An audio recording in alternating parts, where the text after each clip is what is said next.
Imaginez que les dinosaures n'aient jamais disparu et que donc les mammifères n'ont jamais pu régner sur la Terre. Homo sapiens n'a jamais vu le jour, mais est-ce qu'une autre espèce aurait pris le pouvoir comme nous l'avons fait ? Eh bien, selon beaucoup, la réponse est oui. Il y aurait une espèce de dinosaure qui aurait pu devenir ce que nous sommes aujourd'hui, et qui, avant de s'éteindre, présentait beaucoup de caractéristiques proches de la nôtre.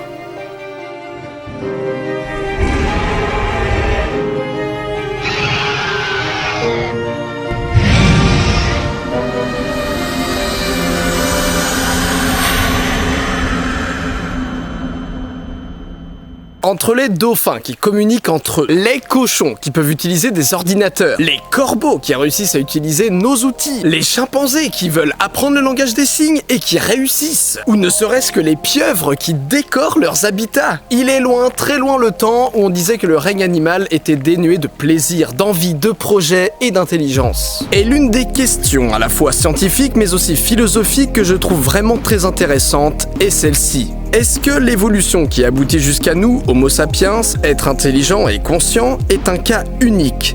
Une sorte d'accident de la nature ou bien l'exception qui confirme la règle? Ou, au contraire, est-ce que cette intelligence ne serait pas finalement le but de l'évolution elle-même? Est-ce que l'évolution ne nous ferait pas évoluer pour que les espèces soient de plus en plus intelligentes? Aujourd'hui, je vous parle d'une théorie assez intrigante, celle de l'intelligence chez Troodon. Troodon, c'est un dinosaure qui a vécu il y a 70 millions d'années, durant le Crétacé supérieur. Il fait environ 50 kg, à peu près 2 mètres, et vit dans l'Asie-Amérique. On ne sait pas vraiment combien il y avait d'espèces de Troodon au total, mais l'une d'entre elles avait des individus beaucoup plus grands, vivant dans des zones glaciales. On ne sait pas non plus, en revanche, s'ils portaient des plumes ou non. Mais alors, pourquoi je vous parle de Troodon? Eh bien, parce qu'il possédait l'un des cerveaux les plus développés du Crétacé. Une cavité cérébrale exceptionnellement grande pour un dinosaure. En plus de cela, il possédait des mains préhensiles et des pouces presque opposables. À vous, allez, vas-y, à vous. C'est ouf. Bon, remettons quand même les choses un peu à leur place. Troodon, il a pas notre cerveau, ni même celui d'Homo erectus ou encore d'Homo habilis. Mais c'est comme si son évolution le poussait dans la direction que nous avons prise. Et donc, en 82, Dale Russell propose la théorie que Troodon était beaucoup plus intelligent que les autres théropodes et émet même l'idée que s'ils avaient survécu à l'extinction Crétacé-Tertiaire, ils domineraient sur le monde.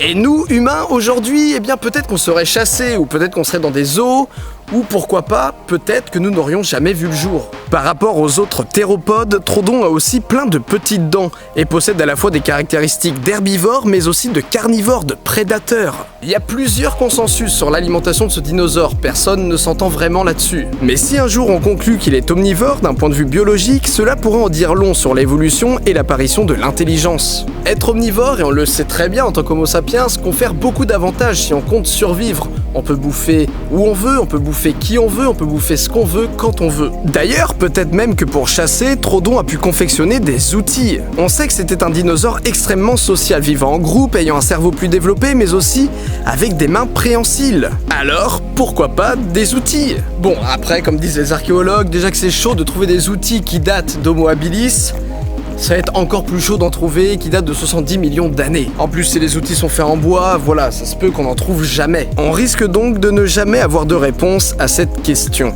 Mais sans extinction. Vraiment, imaginez, il n'y a pas eu d'extinction des dinosaures.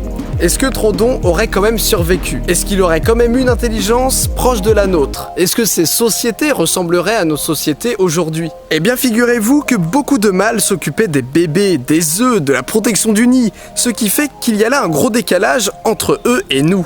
Eux, eh bien, ils ont été féministes dès le début. Haha. Alors, je me suis posé la question durant l'écriture, est-ce que je termine cet épisode sur ce petit trait d'humour?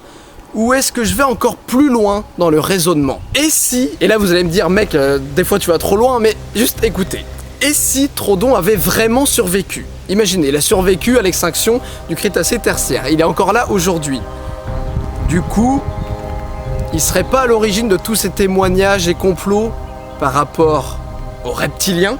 Les Troodons, donc les reptiliens, qui ont 70 millions d'années de plus que nous, 70 millions d'années d'avance sur nous, sont bien sûr donc plus intelligents que nous. Ils peuvent donc nous contrôler? Complot mondial, tout ça, hein? nouveau format est encore plus pété que l'ancien. Bon, enfin voilà. J'espère que ce premier épisode de cette nouvelle série de théories vous plaît. Voilà, il est possible que je me cherche encore un peu durant les premiers épisodes en termes d'ambiance sur le format par exemple.